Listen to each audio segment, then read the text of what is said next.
Another day, another mega media merger. This time, Amazon is buying the Hollywood powerhouse MGM Studios for just under $8.5 billion.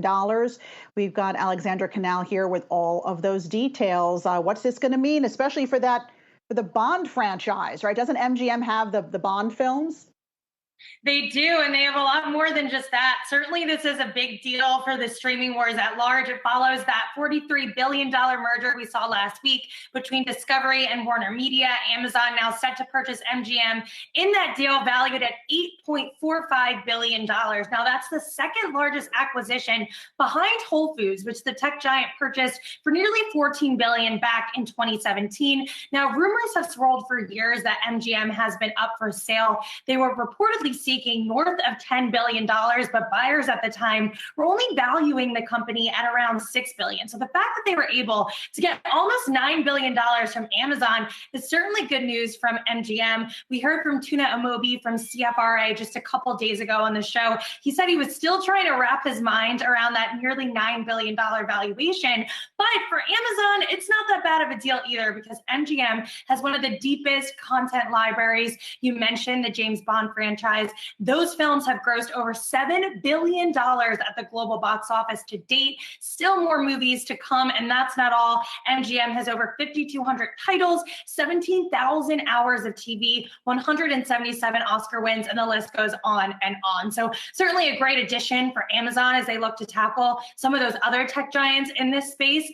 Of course, this largely is not super surprising. A lot of experts have said since that Warner Media Discovery deal, you can expect to see a lot more consolidations in this space. Some other names that have been thrown around include Comcast Peacock, along with Viacom CBS.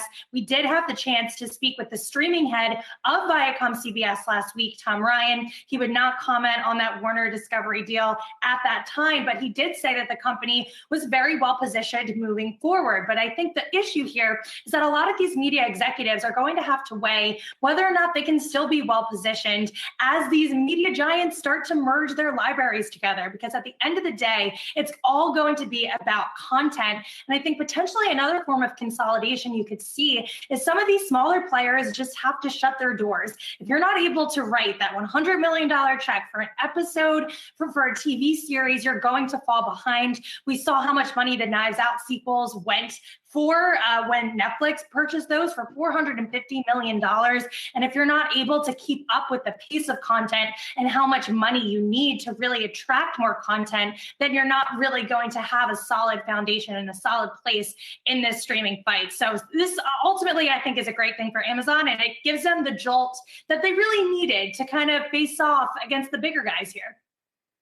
Allie, it's interesting that you mention how some of those smaller production companies just might be forced to close their doors because they can't compete against those big names like Amazon, because that's what has been essentially Amazon's been critiqued about doing that to some of those regular third-party sellers that are on their website that frankly just cannot compete with Amazon and their prices, especially when they decide to start making some of their products. So on that point, just yesterday, the DC Attorney General essentially alleged that Amazon has monopoly power over those third-party sellers in its marketplace. Curious to know what this media deal might mean for any kind of antitrust crackdown on Amazon. Well, certainly you're right. Amazon has been the talk of the town, the talk of DC, Wall Street when it comes to antitrust.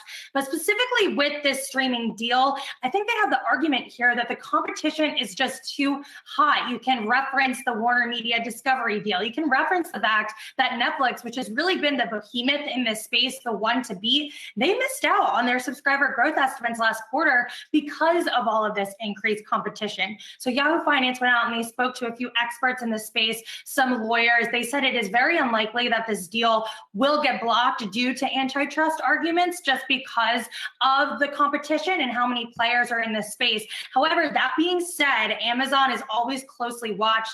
The Biden administration has had antitrust on the brain for quite some time. So I still think that DC is going to look into this, but I ultimately don't think that this deal in particular is going to lead to anything for Amazon. All right, Alexandra Canal, lots of news coming out of Amazon today. Thanks for that.